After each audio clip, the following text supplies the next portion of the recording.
Oi, gente, tudo bem com vocês? Eu sou Cecília e sejam bem-vindos a mais uma resenha. E na resenha de hoje eu vou falar sobre Daisy Jones and the Six. Se você não sabe do que esse livro trata, aqui nós vamos ter dois núcleos de personagem. O núcleo da Daisy Jones, que ela começa sendo uma groupie e depois se torna uma cantora iniciante que começa a ganhar sua fama. E a banda The Six, que antes de ser a banda The Six, se chama The Dune Brothers.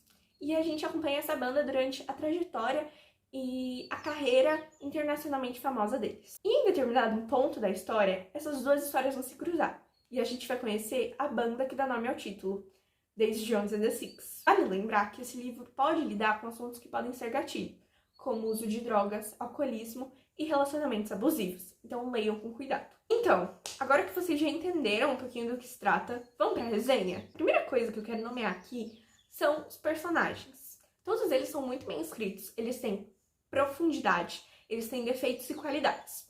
E muitas vezes esses defeitos sobressaem, mas acontece com todo mundo, né?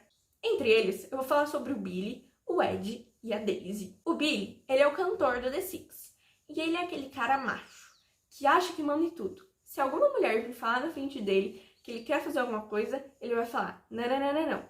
Ele não aceita críticas, ele quer mandar em tudo, literalmente. Ele não gosta e ele acha que a banda é dele. E por isso, a gente interpreta ele como um babaca na maior parte do tempo. A Daisy é uma personagem com uma relação conturbada com os pais, mas que foi nascida e criada em Los Angeles. Ela sempre teve o dom pra cantar, sempre gostou de escrever, mas tem um problema.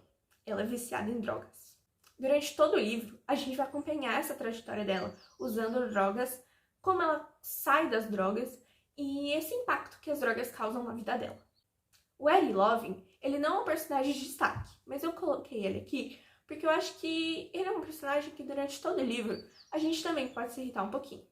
Ele é basicamente um antagonista do Billy. Ele não gosta do Billy, mas ele tem que obedecer a ele. E durante todo o livro, a raiva que a gente sente com o Billy, ele vai sentir. Mas não são só esses personagens que eu citei que existem no livro, obviamente. Nós temos outros, como o Graham, o Pete, a Karen, os produtores, os diretores de música, os amigos, a Camila Dune, esposa e inicialmente namorada do Billy Dune. Então, são personagens que todos a gente consegue obter um pouquinho deles e conseguir criar uma paixão, uma afeição por eles. Eu acho que é de praxe, quando a gente tá falando sobre a Taylor Jenkins Reid, elogiar a escrita dela. Porque essa mulher tem um dom com escrita, ela sabe te prender, sabe te parecer que você conhece aqueles personagens e que eles são reais. Antes de eu ler o livro, eu já sabia que eu ia favoritar. E quando eu comecei a ler, eu li ele muito rápido. Tipo, eu cheguei em 100 páginas em um dia. E eu pensei que eu ia acabar de uma vez, porque eu estava devorando. Eu até fiquei com medo e falei, vou parar um pouquinho, porque senão eu vou acabar esse livro em 2 dias. E uma das coisas que favorece a escrita fluida é a forma de narrar o livro. Nesse livro, ele vai ser narrado como se ele fosse um documentário, uma entrevista. Então, ele não vai ter uma narrativa completamente uniforme, que vai acontecer, que vai estar em terceira pessoa. A maior parte das vezes, as informações vão ser jogadas fora do contexto. A gente vai ter que lidar com elas e a gente vai construir uma linearidade, vai construir os fatos e vai entender as situações conforme isso vai acontecendo. Ou seja, é uma grande fofoca. E na banda só existem duas mulheres, a Karen e a Daisy. E conforme a história vai passando, a gente vai perceber uma coisa que era muito comum e ainda é na indústria musical, o machismo. E assim, eu tava vendo um vídeo da Bel Rodrigues falando sobre Daisy Jones and the Six e sobre o livro da Rita Lee, a autobiografia dela, e eu pensei, meu Deus, elas são iguaizinhas. Aí você me pergunta, por que, Cecília? Porque as duas têm o mesmo senso de liberdade. Então a Daisy, ela vai trazer esse pensamento para a história, um pensamento bem mais progressista. Ela vai trazer essa ideia de que, tipo, a mulher pode fazer o que ela quiser e que naquela sociedade, por estar se passando nos anos 70, por conta das manifestações feministas estarem aumentando, vai condizer muito e vai estar em contexto histórico. Agora, nós vamos entrar numa parte com spoiler.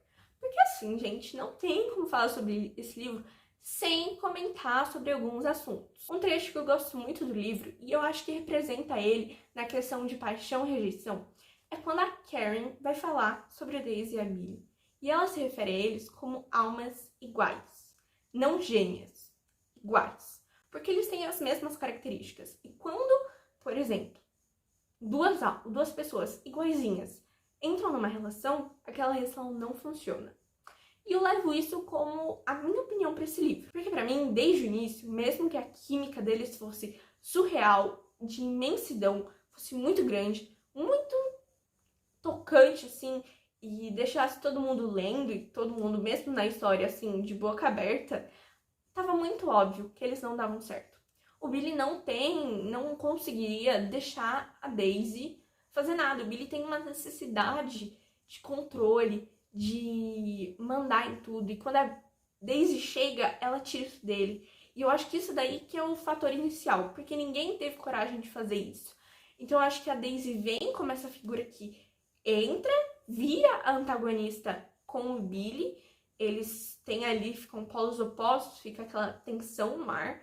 E acho que é a partir daí que cresce essa paixão que é tão avassaladora, tão repentina, mas que acaba numa rejeição. Além deles, a gente tem a Karen e o Graham.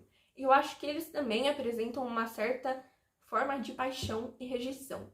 Mas eu acho que eles são muito mais complicados. Porque assim, a situação em que eles terminam é uma situação que o lado da Karen é um lado muito forte. Eu acho que a Karen passar por tudo aquilo é muito forte.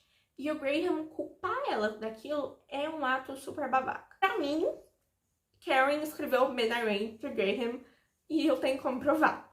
Por último, queria dizer que eu compactuo com as ações de Camila Dunn. Ela me estressou durante o livro? Me estressou. Mas no final, eu aplaudo essa mulher em pé. Eu acho que aquela última cena em que, não a última cena, mas a última parte da carta é uma das partes mais tocantes do livro. Tipo, não pela situação em si, mas porque ela fala. Porque a Camila, ela sabia de tudo que estava acontecendo, antes de tudo acontecer. A chavinha na mente dela já tinha virado. E mesmo assim, ela soube agir e muitos vão criticar ela, muitos criticam ela pelo jeito que ela agiu, mas eu sou apologist dela, mas eu concordo. Eu acho que ela fez o que ela devia ter feito.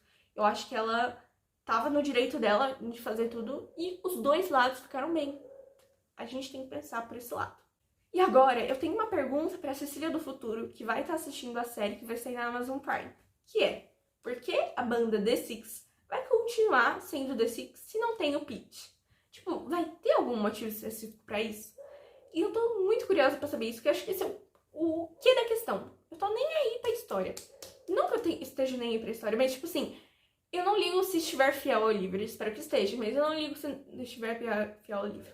Mas e se pecarem nessa explicação? Porque não faz sentido. Porque você vai chamar uma banda The Six quando o sentido é ter 6 pessoas e ela não tem 6 pessoas, ela tem 5. E essa foi a resenha. O que eu queria dizer, pra finalizar, que a genialidade da TDR é cada leitura mais perceptível pra mim.